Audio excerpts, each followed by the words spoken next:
Dnes už druhý deň pokračovalo mimoriadne emotívne pojednávanie kauzy Kužim. Vynárajú sa stále šokujúcejšie informácie o týraní dvoch malých chlapcov, ktoré prípad čím ďalej, tým viac zamotávajú.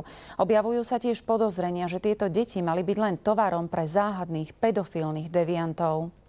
Musel som spať v klietke, čúrať a kakať do misky a mamka mi o tom zakázala hovoriť.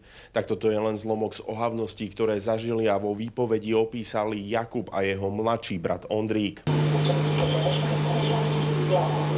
Pálený cigaretami, bitý, topený či obchytávaný úchylnými mužmi. Ohavnosť za ohavnosťou vychádza z pojednávacej miestnosti každú minútu procesu. Z týchto vied behá až mráz po chrbte. Raz mi tam siahali nejakí cudzí ľudia, mal som ale cez hlavu vrece a nevidel som ich. Výpovede chlapcov na pojednávaní len citovali. Krkavčia matka sa počas čítania zrútila. Otázne je, či naozaj alebo chcela iba vzbudiť ľútosť.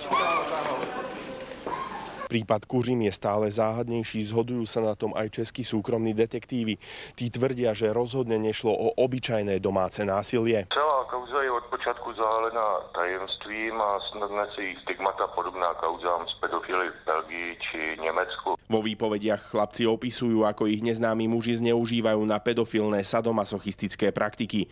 Aj samotný spôsob týrania hovorí o tom, že deti mohli byť vychovávané na biznis pre úchylných deviantov. Celé to navyše mohlo byť organizované niektorým z pedofilných gangov. Toto nese ty znaky, které by se daly té pedofilii velmi přiblížit a snad by tihleti lidé mohli být zapojeni do nějakého takového systému. Samuel Migale, televízia.